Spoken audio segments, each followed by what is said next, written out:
Здравствуйте, дорогие друзья, доброго времени суток.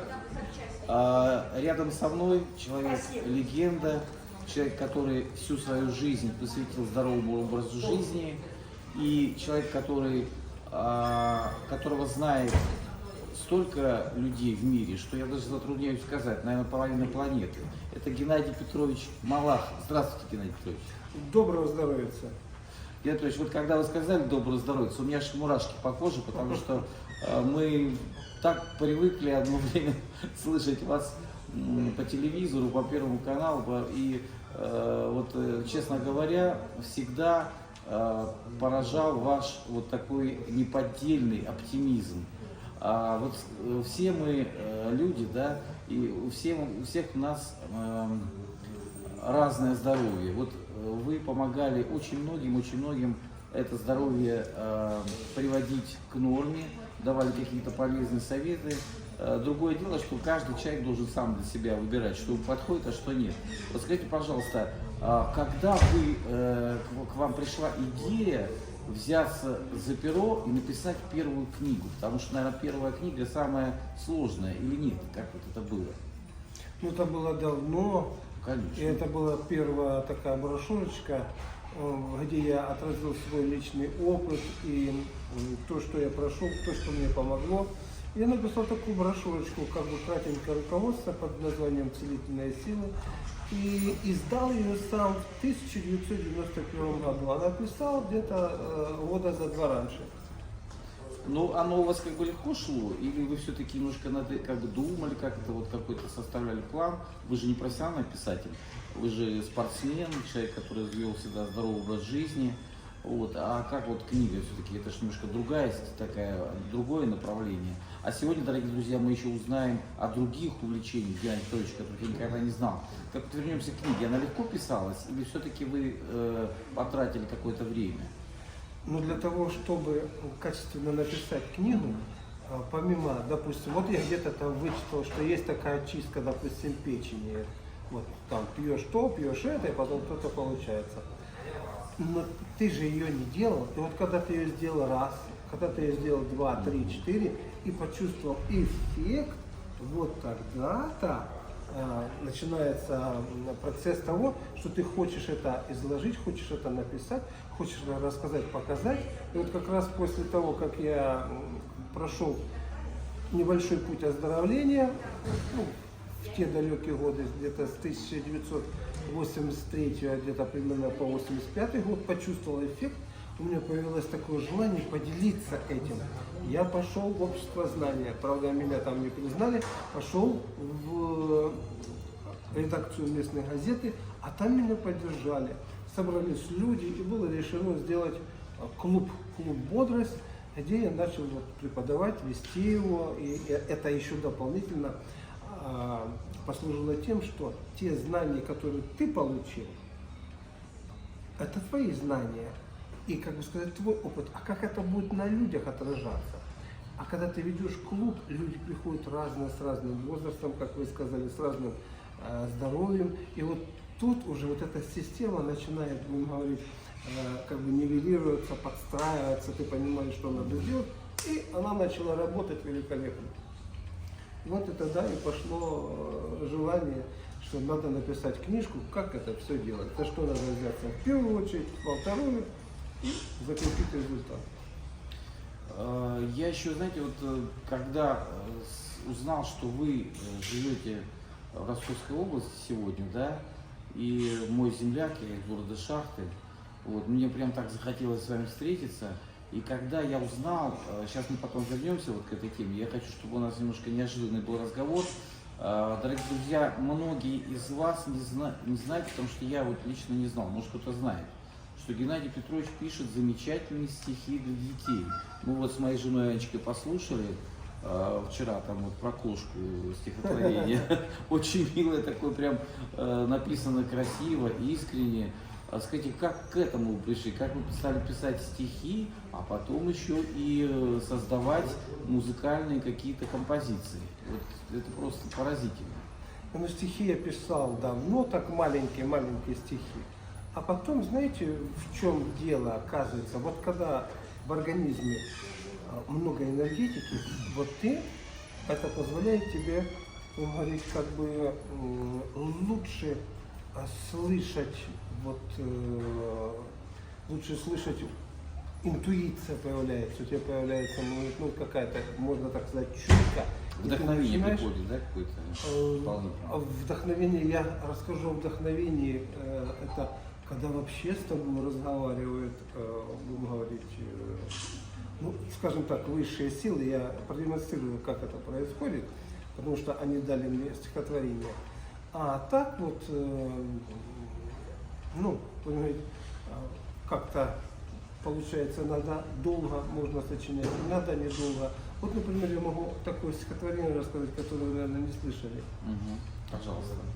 Я окна настежь открываю, и словно стаю белых птиц свои желания выпускаю. В тот мир, где солнце и луна свои лучи соединили, где облака как паруса, и где хранится образ милый. И пусть судьба мне скажет «да». Пусть снова юность возвратится в мои года, к моим друзьям, и ту любовь, что только снится. Пусть рядом будут мать с отцом, и Битлз играет Yesterday, и я встречаюсь с любовью юности своей. Пусть будет все как в первый раз, твой жест, твой взгляд, твоя улыбка, любви безбрежный океан. Увы, мне это только снится. И стая белых дивных птиц моих желаний и эмоций с лучами утренней зари мне возвращается покоиться. Такое ностальгическое. Прекрасно, потому что на самом деле если у человека есть желания, мечты, то я думаю, что вы как никто знаете, что если мы что-то задумали, сильно захотели, то это обязательно мы можем воплотить в жизнь, да? Да. Потому что когда бывают люди сегодня, знаете, Евгений Анатольевич, сегодня многие говорят, нет работы, низкая зарплата. Я, наверное, работать не пойду, тем более, что у меня жена работает, я, может быть, лягу на диван, посмотрю футбол, попью там пивка. А это, понимаете, тот, кто хочет работать, тот всегда найдет, да, работу. И поразительно, что проходят годы, вы, честно, не меняетесь. Мне ваш этот заряд доброй такой энергетики, которая от вас исходит, он чувствуется.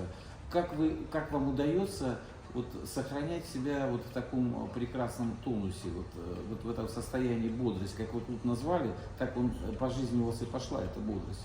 Потому что сегодня людям очень не хватает бодрости, все вялые, как мухи ходим. Вы видите меня на 70-м году жизни, и я для себя пришел, в результате жизни к такому заключению: надо жить с выдумкой. Надо иметь свой девиз, надо иметь свой знак, надо иметь свой знамя, надо иметь, все свое. Тогда будет жизнь интересная, потому что многие впадают в депрессию, и многие мне пишут на канал, почему, что, как, что надо делать.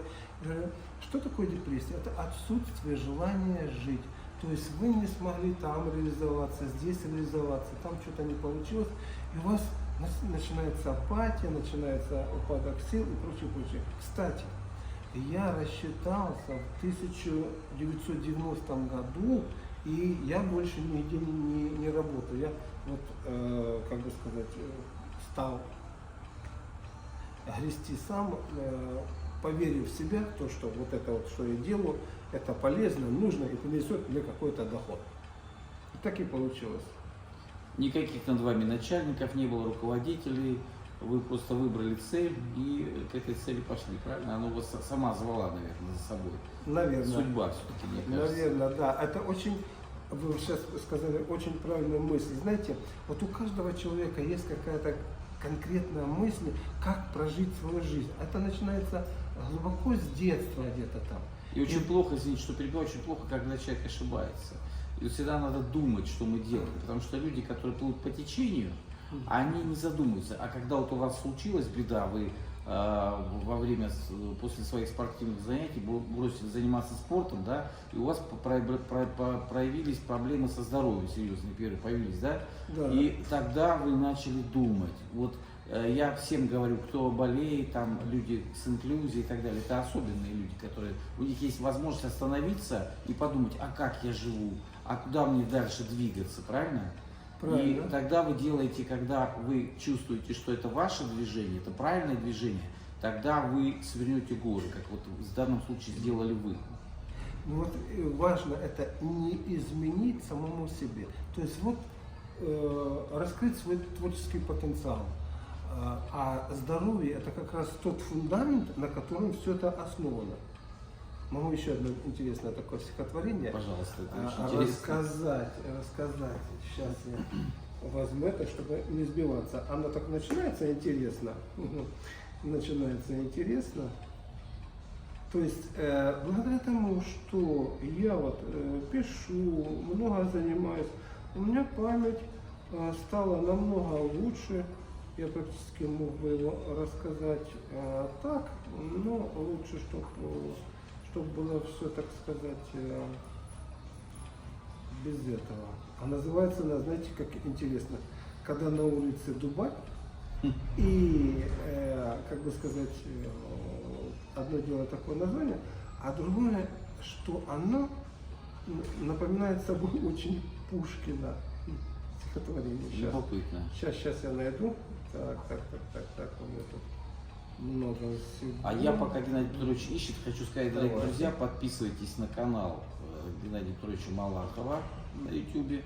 И, во-первых, у вас будет всегда заряд позитивной энергии, потому что я послушал, вот как он делает еще и музыкальные свои какие-то зарисовки, очень смело. Главное ведь не то, чтобы создать какие-то шлягеры и шедевры. Главное найти для себя приятный фон, который тебе помогает, как говорится, себя чувствовать лучше и комфортнее, правильно?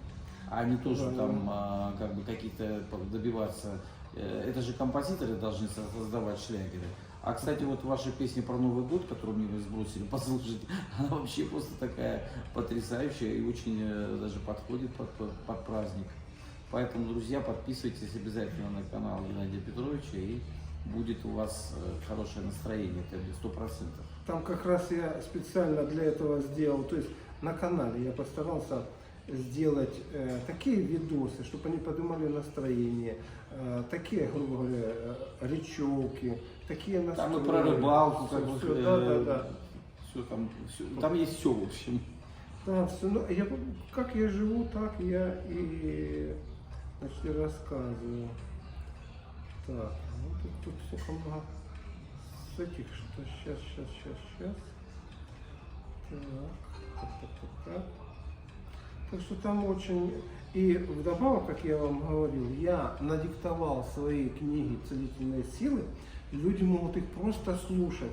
Не надо читать. Все автор читает. Ваша задача прослушать и что-то взять для себя. Так, а где же она делась такое? Ой. И рыжая киска. Так. Давайте, может, что-нибудь другое.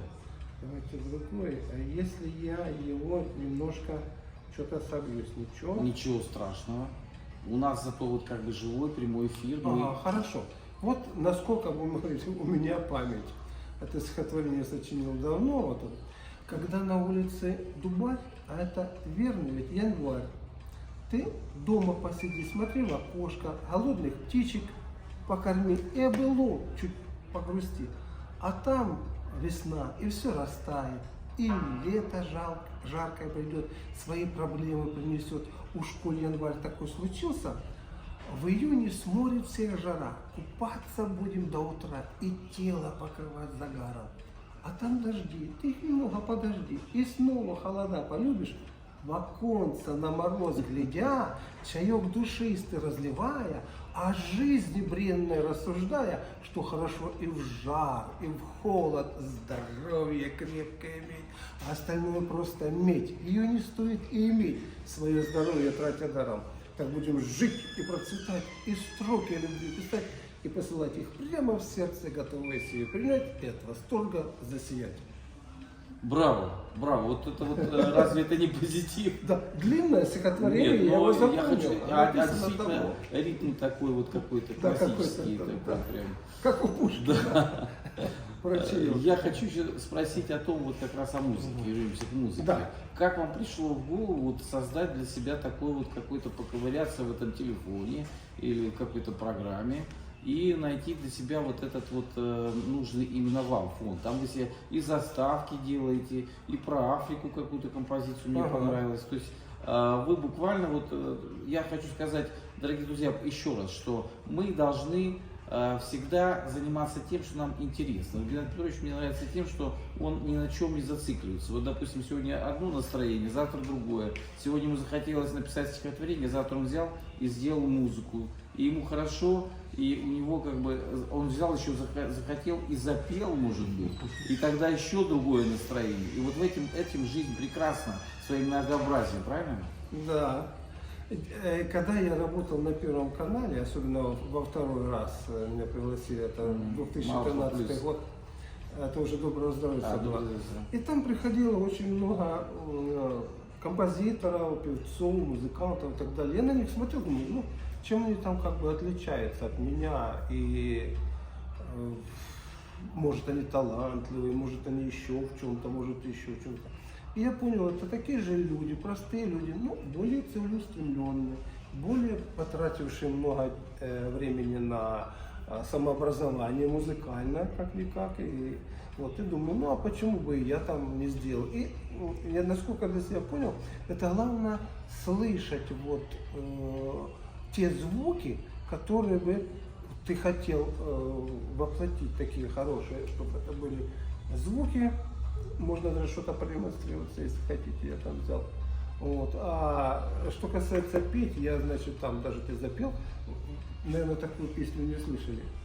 Как раз «Абрикосы отцвели», и я вот такую песенку, так, ну, пару куплетов, да. Цветет и пахнет абрикос, весна бушует, так и надо. А у меня один вопрос, где ты живешь, моя отрада? Весной девчонки, как цветы, нарядно пахнут и красивы.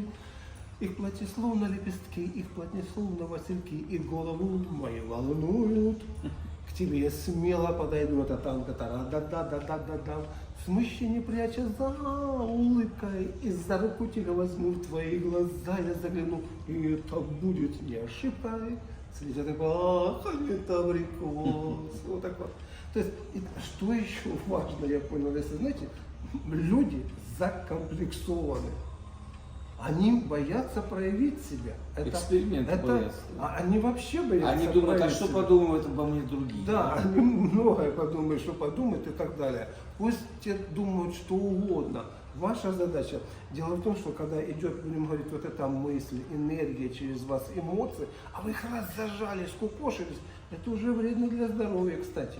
А когда вы себя выпускаете, вот этот пар, да, надо раскрыться. И когда вы раскрываетесь, вот смотрите, когда человек замыкается, ну, он боится, там, напряжение накапливается. Да. То есть он закрывается от окружающего пространства, он не получает энергию. Запомните это все.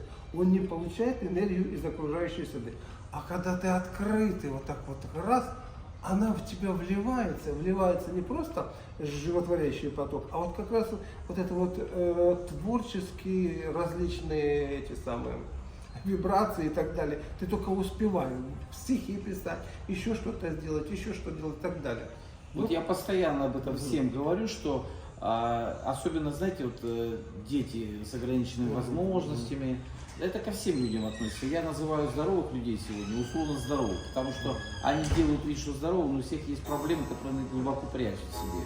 Вот. А чем мне нравится ваша личность, то что вы как раз вот советуете найти любой способ, лишь бы избавиться от напряжения, от какого-то дискомфорта. И каждый для себя должен выбрать свой путь к качественной жизни, к исцелению как бы самого себя. Потому что вы вот, например, рекомендуете так сделать или так, а каждый же человек должен выбрать, что ему подходит. Правильно?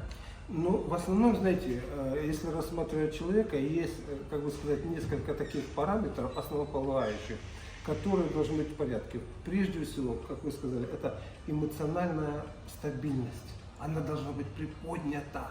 Это основа, тогда будет энергетика хорошая. Второе, это внутренняя среда организма должна быть тоже чисто соответствующее, чтобы не было никаких запоров, ни перееданий, ничего угодия и так далее. И подвижность физическая. Ну что, запускаем какой-нибудь музончик? Давайте.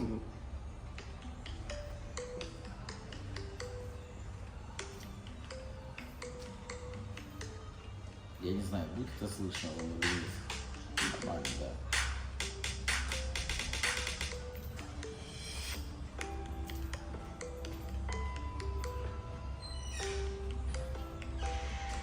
Приятный фон, согласитесь. Да, вот главное, музыка должна быть приятна.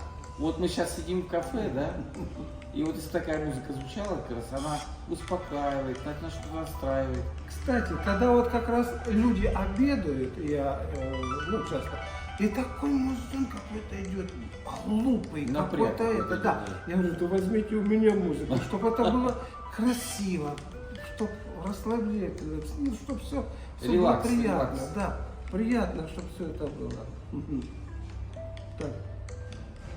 Вот, то есть я задался себе целью, ну, допустим, вот знаете еще в чем, как бы сказать, я выключил, Чудесно. в чем фишка. Многие люди, вот они так говорят, вот дайте мне вот что-то, ну, грубо говоря, кучу денег, и я тогда выпущу альбом музыкальный, я сниму фильм, я сниму передачи и прочее, прочее, прочее. Вот, то есть они не показывают, что они могут сделать, кто его знает, что они там, грубо говоря, на эти деньги сделают. А я уже показал, я выпустил альбом, то есть, ну, чтобы доказать, что я не хуже окружающих людей, там, музыкантов. По крайней и так мере, далее. вы сделали Да. по-своему. Да? Вот, да, выпустил это. Я сделал цикл передачи «Целебная кулинария». Это на целое телевидение один мне заделал. Вот. Ну, там написал книги, а кто-то мне, знаете, пишет, мол, ты это обманываешь людей. Над написанием этих книг работал целый коллектив, а ты их что-то там себе присвоил. Я пишу, вот это да, видите, как за целый коллектив написал, что угодно там думайте и так далее. То есть, вот, Когда хочешь что-то сделать хорошо, сделай сам, правильно? ну да, потому что энергетика другого человека и его какие-то мысли, это уже какой-то симбиоз. Ты хочешь вот так вот сделать, хотя бы как в музыке, я хочу, чтобы такая джун-джун-джун-джун, а он там тюнь-тюнь-тюнь как-нибудь что-нибудь такое. И получается не то, что хотелось бы. Вот все, кто говорят, например, там вот Геннадий Петрович, там, например, какой-то дал неправильный рецепт. Все-таки я знаю, что вы всегда говорили всем, что рекомендовали всегда советоваться, во-первых, с врачами, пробовать все надо в меру, да, как бы Да. тебе идет, не идет. Разум должен быть. Разум должен быть всегда у любого человека. А если человек без разума, так он может что угодно посмотреть и, как говорится, переборщить, да, где-то в чем-то. Все хорошо в меру. Я вот хотел вас спросить еще вот как раз на злободневные такие вопросы. Вот постоянно слышишь там, допустим, я стараюсь избегать новости, да, но тем не менее где-то слышишь вот экономический кризис, политический кризис, значит, у нас депрессия, вот мы впитываем вот это вот, люди впитывают то, что идет, ну, грубое слово скажу, из ящика, да, там новости, и нельзя смотреть целыми днями, какое мы состояние создаем внутри себя. Как нам сегодня вот жить? Мы все, что происходит, мы не можем повлиять, правильно? Мы должны как-то вот найти золотую середину и, как сказать, как вот вы справляетесь с тем, что продолжаете жить счастливо, качественно и, как сказать, без уныния, потому что уныние это грех. Ну вот, когда были 90-е годы, самые такие трудные, да, я занимался своим делом, вот это вот, писал книги, как раз они распространились, и я построил дом.